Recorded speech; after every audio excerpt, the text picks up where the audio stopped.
ஏசாயா 36 அதிகாரம். எசேக்கியா ராஜா அரசாண்ட 14 வருஷத்திலே அசீரியா ராஜாவாகிய சனகெரிப் யூதாவில் இருக்கிற அரணான சகல பட்டணங்களுக்கும் விரோதமாய் வந்து அவைகளை பிடித்துக் கொண்டான். அப்பொழுது அசீரியா ராஜா லாகீசிலிருந்து ரப்சாக்கேயை பெரிய சேனையோட எருசலேமுக்கு எசேக்கியா ராஜாவினிடத்தில் அனுப்பினான். அவன் வந்து வண்ணாத்துறையின் வழியிலுள்ள மேல்குளத்து சாலகத் தண்டையிலே நின்றான். அப்பொழுது இல்கியாவின் குமாரனாகிய எலியாக்கீம் என்னும் அரமனை விசாரிப்புக்காரனும் செப்னா என்னும் சம்பிரதியும் ஆசாப்பின் குமாரனாகிய யோவாக் என்னும் கணக்கனும் அவனிடத்திற்கு புறப்பட்டு போனார்கள். ரப்சாக்கே அவர்களை நோக்கி, அசீரியா ராஜாவாகிய மகாராஜாவானவர் உரைக்கிறதும் நீங்கள் எசேக்கியாவுக்கு சொல்ல வேண்டியதும் என்னவென்றால், நீ நம்பியிருக்கிற இந்த நம்பிக்கை என்ன? யுத்தத்துக்கு மந்திர ஆலோசனையும் வல்லமையும் உண்டென்று சொல்லுகிறாயே, அது வாய்ப்பேச்சை அன்றி வேறல்ல.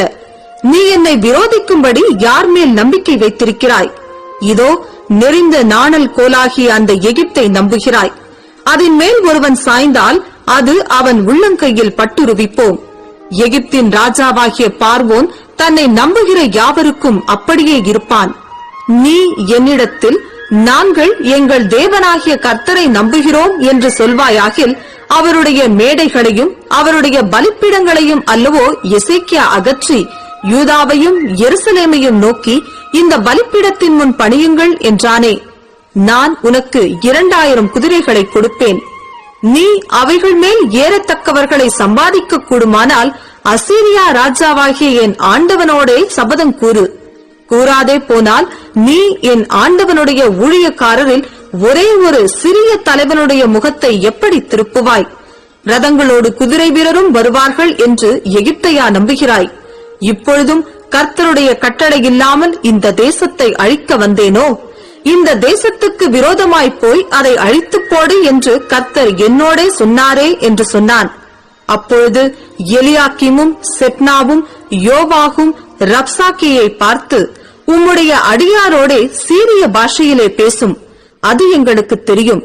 அலங்கத்தில் இருக்கிற ஜனத்தின் செவிகள் கேட்க எங்களோட யூத பாஷையிலே பேச வேண்டாம் என்றார்கள்.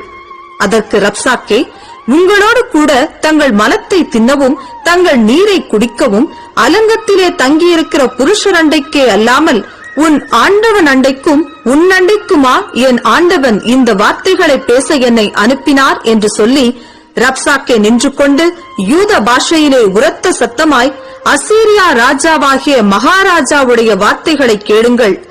எசேக்கியா உங்களை வஞ்சியாதபடி பாருங்கள். அவன் உங்களை தப்புவிக்க மாட்டான். கர்த்தர் நம்மை நிச்சயமாய் தப்புவிப்பார். இந்த நகரம் அசீரியா ராஜாவின் கையில் ஒப்புக் கொடுக்கப்படுவதில்லை என்று சொல்லி எசேக்கியா உங்களை கர்த்தரை நம்ப பண்ணுவான். அதற்கு இடம் கொடாதிருங்கள் என்று ராஜா சொல்லுகிறார். எசேக்கியாவின் சொல்லை கேளாதிருங்கள். அசீரியா ராஜா சொல்லுகிறதாவது, நீங்கள் என்னோடே ராஜியாகி காணிக்கையோடே என்னிடத்தில் வாருங்கள்.